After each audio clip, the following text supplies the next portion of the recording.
más allá de lo de la inauguración, de lo del Tren Maya, déjeme hacer un comentario, Violeta, que tiene que ver con la conferencia de prensa que hubo el día de ayer, que pues fue una conferencia larguísima de 3 horas 40 minutos, y en un momento más vamos a tener una entrevista con Santiago Aguirre, Violeta, el director del Centro de Derechos Humanos Miguel Agustín Pro Juárez, y pues tenemos precisamente el video de lo que sucedió, en la conferencia de prensa el día de ayer, en los graves y desde nuestro punto de vista lamentables comentarios del presidente Andrés Manuel López Obrador contra el Centro de Derechos Humanos Miguel Agustín Pro Juárez.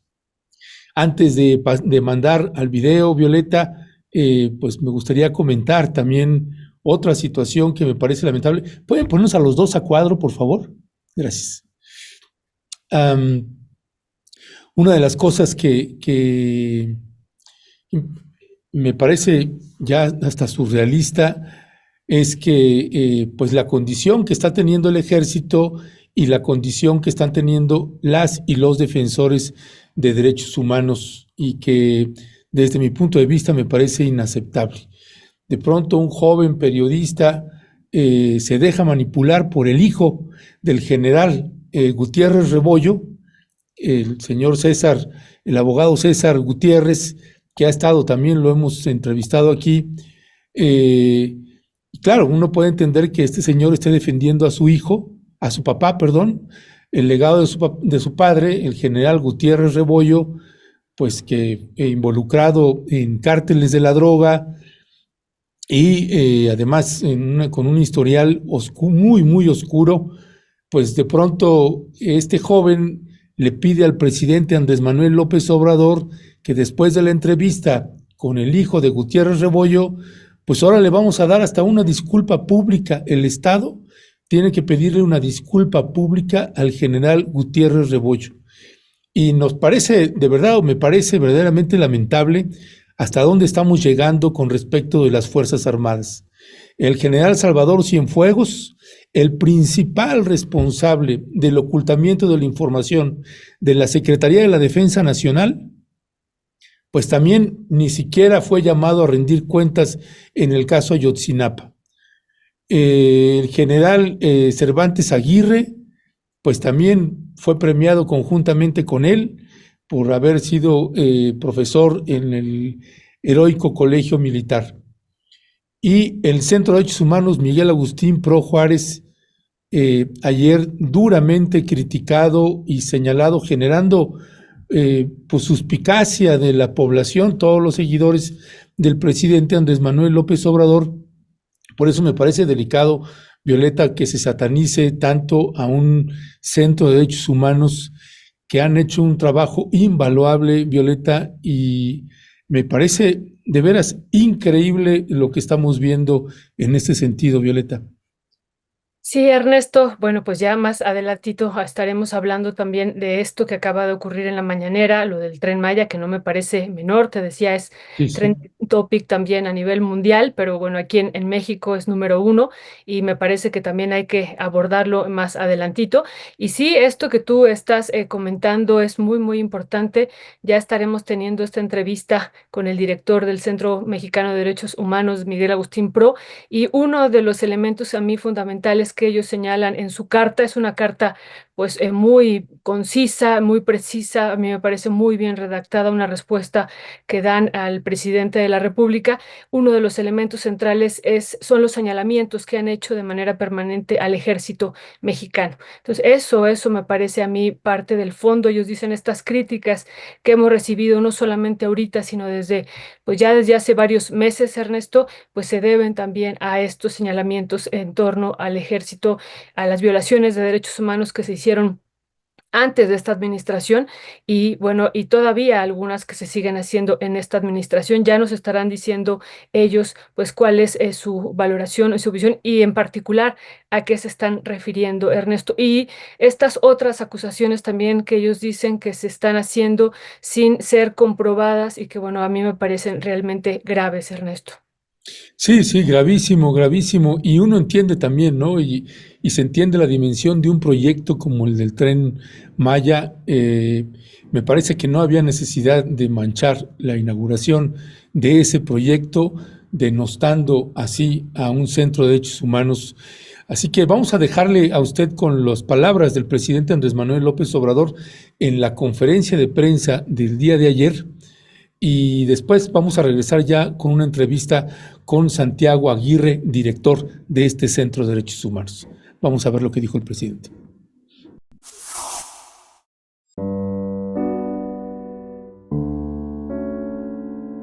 Yo tengo un asunto que quiero tratar con del PRO, o sea, nada más que más adelante, ¿sí? Que tiene que ver con Ayotzinapa y que tiene que ver con este senador farsante Álvarez y Casa, que es el que maneja a los del PRO, que ya no son los del PRO que yo conocí, sí, que se han ido echando a perder y que quiero que los que son auténticos defensores de derechos humanos y sobre todo que están en el movimiento encabezado por jesuitas, que revisen, porque hay un caso que nos encontramos. Yo estoy ahora a cargo de la investigación, pues es también parte de mi profesión. Me dedico a investigar, siempre me he dedicado a investigar. Y ahora con lo de la desaparición de los jóvenes de Ayotzinapa, me metí a ver todo, me estoy metiendo a ver todo. Declaraciones de detenidos, los torturados, y todo, y me estoy encontrando cosas raras, muy raras, o sea, porque está enmarañado todo el asunto. Se habló de el pacto del silencio, pero hay más que eso, con el propósito de que no se conocieran los hechos. Bueno, eso es lo que yo supongo, que no se lograra nunca conocer la verdad, con el propósito de dañar al Estado mexicano, de socavar a instituciones. Es mi hipótesis, pero lo que me llamó mucho la atención es que, como a todos les consta, detienen a supuestos responsables de la desaparición de los jóvenes y crearon la llamada verdad histórica, que eso está descartado. O sea, todo eso fue un invento, lo de la verdad histórica. Hasta ahí está bien, pero hay dos cosas, ¿no?, que me llaman la atención. Una, ¿cómo es que los del PRO, que son defensores de los derechos humanos, pero además que están asesorando a los padres de los muchachos, no exigían o no pedían, sobre todo sus abogados y estas organizaciones, de que se castigara a quienes inventaron la llamada verdad histórica? ¿Por qué andaba tan campante tanto tiempo el procurador Murillo Karam? Y sí, y lo de Tomás Herón, pero si ellos, hay testimonios, se hicieron responsables de la investigación y del resultado de la supuesta verdad histórica, ¿por qué se callaban? Pero lo que más me llamó la atención es que cuando tomamos la decisión, porque hay elementos de que son responsables, y se toma la decisión de que se soliciten las órdenes de aprehensión y se detienen a estos personajes del más alto nivel, incluso a militares, los defensores de derechos humanos, los abogados, en vez de reconocerlo, me reclaman que se habían hecho mal las cosas. Esa es una, pero hay otra peor. Resulta que los detenidos originalmente, algunos, si no es que todos, son torturados. Bueno, y declaran. Como son torturados, dicen, sí participé, algunos, yo sí participé, y pasó esto y esto y esto y esto, y declaran. Incluso algunos no torturados se declararon, pero después alegan o argumentan en su defensa de que fueron torturados. Y los mismos defensores de derechos humanos, que están pidiendo justicia para los jóvenes, llevan a cabo la defensa de los torturados y logran que los torturados o no salgan libres, todos libres, cuando hay evidencias de que sí habían participado, cuando hay pruebas de que sí participaron, y los dejan libres. Pero la sentencia para dejarlos libres la hacen asesores de derechos humanos. No es una sentencia hecha por abogados, sino toda la argumentación tiene que ver con derechos humanos. Se las hacen y el juez magistrado le da al Ministerio Público 10 días de plazo para que presente las pruebas con el protocolo de Estambul de que no habían sido torturados, porque si no las presentaba en 10 días, los dejaba en libertad, y los dejan en libertad. ¿Sí se va entendiendo? Los desaparecidos Sí. contribuyeron A la liberación de los que participaron en la desaparición de los jóvenes. Y ahí intervienen gentes del PRO. O sea, los del PRO celebran la libertad de los torturados.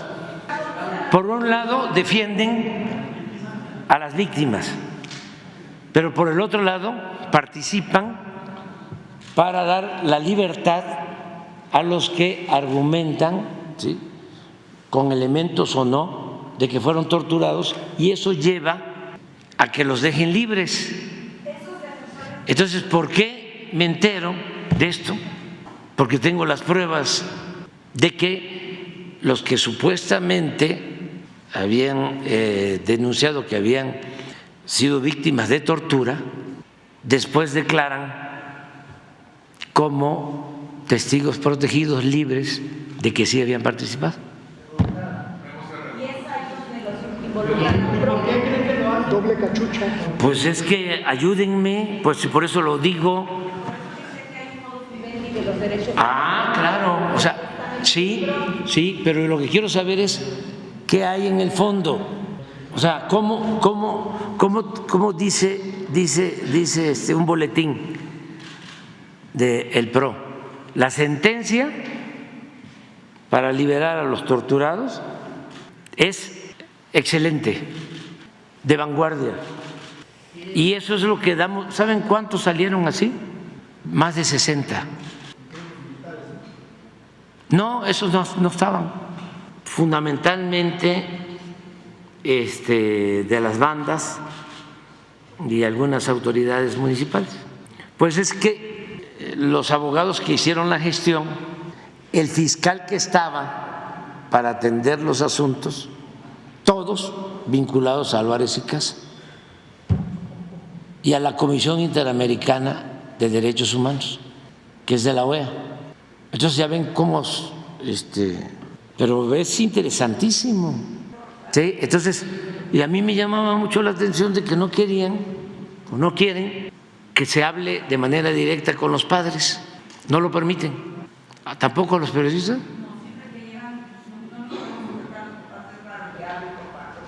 Sí. Pero sí, algunos sí, claro, estoy seguro que Carmen Aristegui tiene todas las entrevistas y otras. ¿La mantiene comunicación con los padres? Porque incluso ellos mismos habían dicho que el vínculo de comunicación con su gobierno era Alejandro Encinas. Después de la salida de Encinas, ¿ha mantenido comunicación? ¿Cómo no? Mañana el nuevo subsecretario, Arturo Medina, tiene una reunión con ellos y le pedí a Arturo que les explicara todo esto a los padres. Entre los asesores. No me quiero meter a ese tipo de cosas. Lo que quiero es que los padres sepan, porque los padres no saben esto que les estoy diciendo. O sea, los padres no saben, ¿sí?, de que la sentencia que dejó libres, ¿sí?, a quienes participaron, porque eso sí lo puedo probar, ¿sí?, en la desaparición de los jóvenes, al menos algunos de los que participaron, tuvo que ver, ¿sí?, con un trabajo jurídico que hicieron defensores de derechos humanos que también supuestamente los están asesorando a ellos. Sí, pero lo que no sé es por qué razón, y por eso me gustaría también, y por eso lo estoy planteando, porque el que estuvo en ese entonces es ahora director de la Universidad de Puebla, de la Ibero de Puebla, patrón, y sí me gustaría escuchar su opinión sobre eso, sobre este tema. O sea, ¿qué papel jugaron ellos, ¿sí?, en la defensa de los detenidos, argumentando de que habían sido torturados para liberarlos, y si sabían que al quedar libres se le estaba dando libertad a quienes habían participado en la desaparición de los jóvenes? Eso me gustaría que me lo contestara. Especial. ¿Un trauma? No queremos meter investigaciones porque se van a convertir en víctimas, ¿no? Y que ya los estamos persiguiendo. No, para nada. Bueno, ese es los dichos del presidente Andrés Manuel López Obrador. Si usted ve cortes, que tiene varios cortes, no cortamos lo que decía, sino que luego tiene espacios de silencio el presidente, y para acotar el tiempo del video es por eso que ve esos cortes, pero básicamente pues son los dichos del presidente Andrés Manuel López Obrador. Y pues aquí Violeta Núñez y un servidor, pues le agradecemos a Santiago Aguirre, director del Centro de Derechos Humanos, que nos esté acompañando aquí. Santiago, muy buenos días. ¿Qué tal, Ernesto, Violeta? Muy buen día también a todo el auditorio Rompeviento. Muchas gracias por el espacio. Muy buenos días, Santiago. Gracias por acompañarnos. Pues Santiago, declaraciones durísimas del presidente Andrés Manuel López Obrador, quienes hemos dado un seguimiento desde que inició el caso de Ayotzinapa, desde que desaparecieron los jóvenes normalistas. Pues nos queda claro que ahí pues hay información que el presidente sigue teniendo cruzada, que no corresponde. Tengo la impresión que cruza información y se revuelve con la información. Pero otras son los señalamientos muy duros hacia el centro hacia el centro de ustedes. Tenemos el comunicado que lo estaremos poniendo en un rato más, pero primeramente en términos generales, ¿cuál es el balance que ustedes están haciendo de los dichos del presidente, Santiago? Sí, Ernesto, muchas gracias por el espacio que nos permite clarificar la información frente a estas aseveraciones. Quisiéramos nosotros estar hablando esta mañana más sobre la actualización del registro de personas desaparecidas, que nos parece es lo central en la agenda de derechos humanos.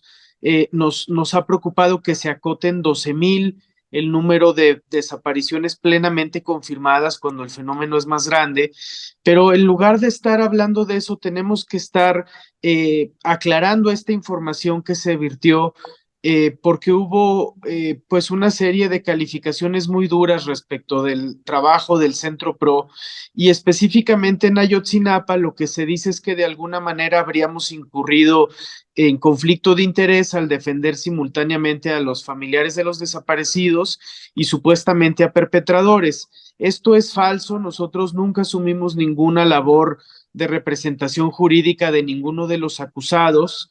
Eh, Tampoco es cierto que hayamos trabajado para su excarcelación, y termina siendo muy paradójico que, digamos, esta molestia por el hecho de que algunos acusados se haya declarado que fueron torturados y a la postre hayan sido liberados en una de las acusaciones, termina siendo una molestia respecto de la caída de la verdad histórica, y en ese sentido, pues de alguna manera es una defensa de la investigación que hizo la anterior administración.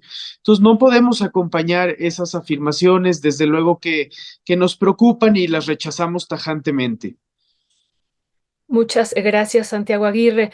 Pues esto que usted señala ahorita nos parece muy, muy importante. Deberíamos de estar hablando también de estos otros temas, pero antes de pasar a estos otros temas que también nos parecen muy, muy importantes, estos datos que se dieron a conocer ayer en la mañanera, sobre los señalamientos que hacen ustedes. Llevan 35 años haciendo una labor pues muy, muy importante para la nación mexicana, y ustedes dicen que estos señalamientos que les hace el presidente el día de ayer, pues se deben a que han estado denunciando de manera permanente las violaciones que han cometido el ejército, que ha cometido el ejército en esta administración y hacia el pasado. Sobre esto, ¿qué nos podría decir? ¿Cuáles sobre estas violaciones?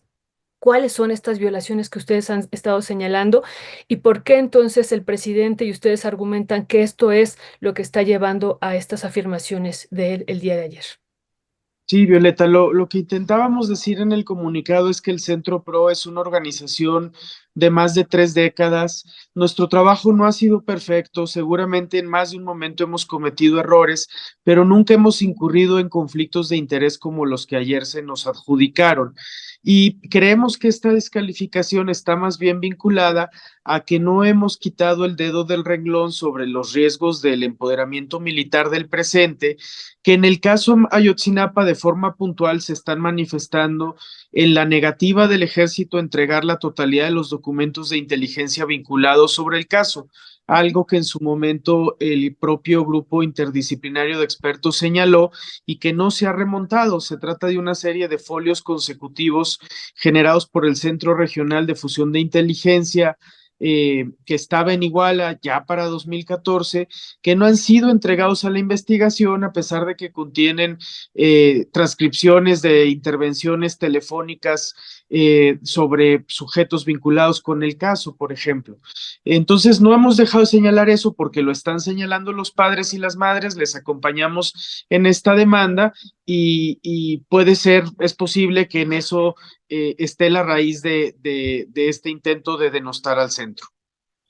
Ya, Santiago Aguirre, dice el presidente Andrés Manuel López Obrador, ¿por qué no pedían que se castigara a los responsables del ocultamiento? Se refiere al procurador Murillo Karam o a Tomás Herón de Lucio. Y dice el presidente textualmente, ¿por qué se callaban? Y me gustaría que pudieras comentar sobre eso, además de estos otros señalamientos que hace el presidente, que dice que ustedes celebraron la excarcelación de los que habían sido torturados, y si pudieras pues responder también a esos planteamientos del presidente. Sí, Claro que sí, Ernesto. Gracias por las preguntas que me permiten clarificar esas dos aseveraciones. Sobre lo primero, el Centro PRO, junto con el Centro Tlachinolan, Serapaz, Fundar, las organizaciones que han acompañado desde la defensa a los padres y a las madres, fuimos si no los primeros, de los primeros en señalar la necesidad de que se sancionara a los mandos de la Fiscalía que habían fabricado una versión falsa, sin prueba suficiente. Eh, lo hemos hecho a lo largo de 9 años. Ahí están los documentos que presentamos en la coadyuvancia o como parte del proceso de diálogo con la Secretaría de Gobernación pidiendo que se agotara esa indagatoria. Personalmente, como abogado, asistí, comparecí en la audiencia del ex procurador general de la República y me adherí a las acusaciones del Ministerio Público en representación de los padres y de las madres, de manera tal que no hay manera de que se pueda señalar eso. Sí hemos dicho, Ernesto, y aquí en este espacio lo hemos hecho, que una investigación de desaparición al tiempo que se dirige contra los responsables de irregularidades en la investigación, tiene que también esclarecer el paradero de las víctimas. Y en ese sentido hemos sido claros en que la detención del ex procurador o la hasta hoy incumplida detención del ex titular de la Agencia de Investigación Criminal no pueden ser la conclusión del caso, y quizá eso es lo que ha generado molestia. Y respecto de lo otro, en todo momento, cuando han habido liberaciones de personas que pudieran tener algún vínculo en el caso, Ernesto, hemos pedido incluso mediante escritos que están en el expediente, que las acusaciones se perfeccionen y que se explore la vía para volverles a judicializar conforme lo permita el derecho y desde luego en el marco jurídico aplicable. Desde luego que cuando hubieron sentencias judiciales que reconocieron la existencia de la tortura, señalamos que eso le daba la razón a los padres y a las madres, que eso le daba la razón al GIEI, que confirmaba las preocupaciones de la ONU y que eso corroboraba que la verdad histórica se había fabricado con tortura. Y francamente pienso que al hacer eso fuimos consistentes con la defensa de los intereses de los padres y de las madres y con los estándares de derechos humanos, y no advertimos que en ello hayamos cruzado alguna línea de conflicto de interés de ninguna manera. Muchas gracias, Santiago. Bueno, frente a esto, estas aseveraciones, ¿qué va a hacer el Centro Mexicano de Derechos Humanos? Y hay una aseveración que ustedes también dan respuesta ante esta sugerencia que hace el presidente, que ustedes interpusieron demandas de amparo en contra del nombramiento de la nueva titular de la Comisión Nacional de Búsqueda.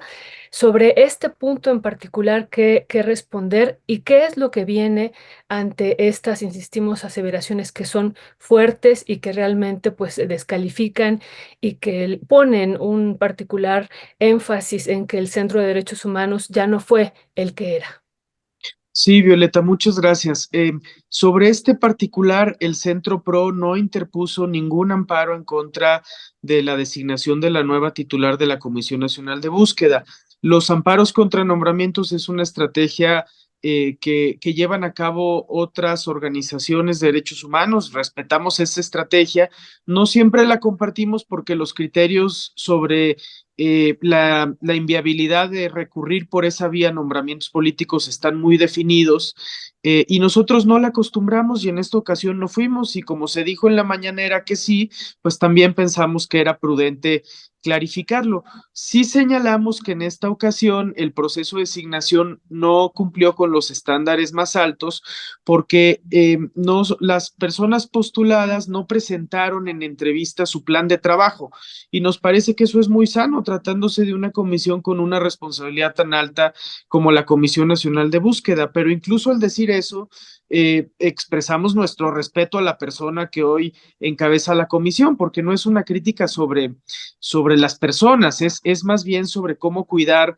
instituciones nacientes que tienen una vocación relevante en el tema de derechos humanos. Y en cuanto a lo que sigue, pues el PRO seguirá haciendo su labor como siempre la ha hecho.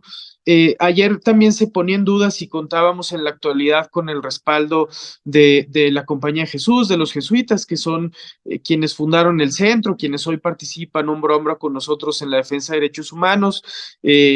Las autoridades de la congregación confirmaron que el Centro PRO es su voz autorizada sobre los derechos humanos en México, así que confiamos en seguir con nuestro trabajo y a estas alturas del sexenio lo que más quisiéramos es que pueda avanzar el caso Ayotzinapa, por un lado, pero por otro lado que estas valoraciones muy genéricas, descalificatorias de los centros de derechos humanos, pues no permeen en la visión y en el ánimo de los equipos que gobernarán el país a partir de 2024, de manera que puedan restablecerse algunas vías de diálogo respetuosas que siempre han sido a las que apostamos, porque creemos que problemas tan graves como la crisis de desapariciones, pues requieren del concurso de muchas voces y esfuerzos.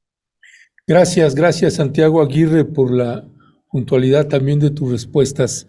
Y una otra pregunta, Santiago, ¿cuál es el balance que ustedes hacen de esta información que se presentó ayer en la conferencia matutina del presidente López Obrador en lo que toca pues a las cifras que se están manejando, que son cifras preliminares?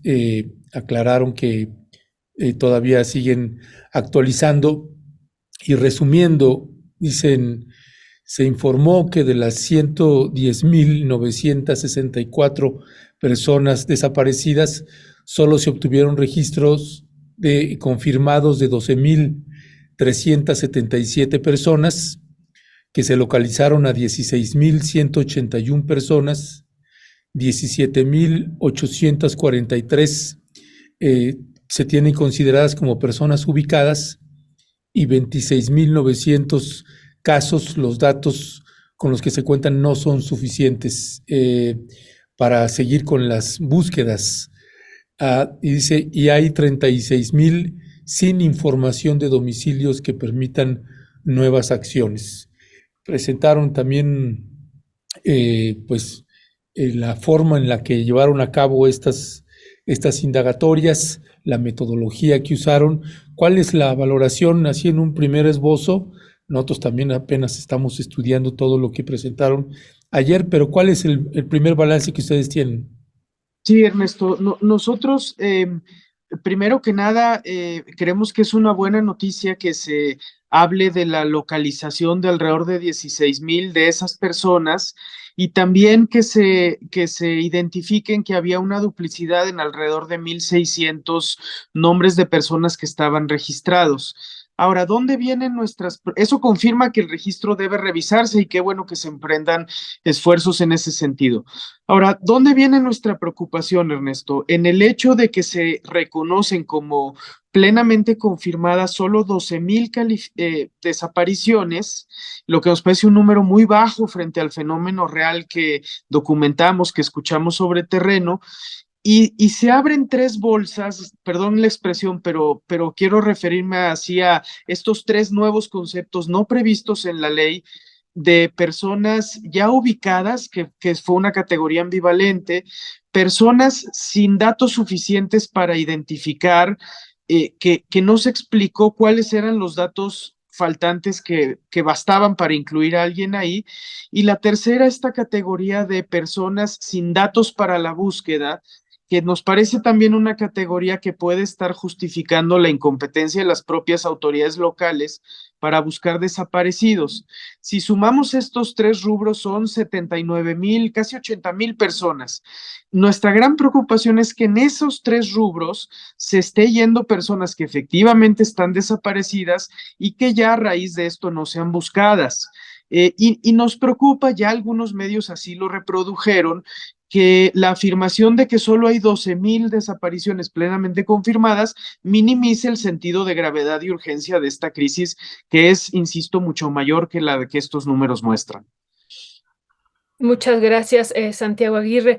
Pues bueno, se está terminando el tiempo para esta entrevista, pero justo esto que usted acaba de señalar a mí me parece central, porque esta categoría, como usted nos comenta, personas ubicadas y a otras sin datos de registro y sin indicios para la búsqueda, pues eso, además de las 12,000 que están confirmadas como desaparecidas, suman más de 80,000, como usted dice, y estos 80,000 podría ser el dato, quizá podría ser el dato necesitamos desde nuestra perspectiva, pero no sé usted qué piensa, además de lo que ya nos ha comentado, pues que el gobierno federal aclare aún más. A mí me parece un avance lo que se ha presentado el día de ayer en términos de que, bueno, se abra la información, ¿no? Que se abra al debate y a la discusión, pero falta más y falta desde mi perspectiva, ya usted nos dice ahorita qué piensa, pues aclarar a qué se están refiriendo con esto de personas ubicadas. Entendemos el de personas localizadas, pero estas otras tres categorías que podrían estar hablando incluso de más de 80,000 personas entonces desaparecidas. Sí, coincido, Violeta. Hace mucha falta clarificar la metodología. Obviamente que esto se haga ya con la elección presidencial encima no genera el mejor ambiente. Si hubiera hecho este trabajo con antelación para efectos de que no hubiera un clima como el actual. Tampoco han ayudado las descalificaciones sobre el extitular de la Comisión Nacional de Búsqueda, que pensamos nosotros hizo un esfuerzo relevante.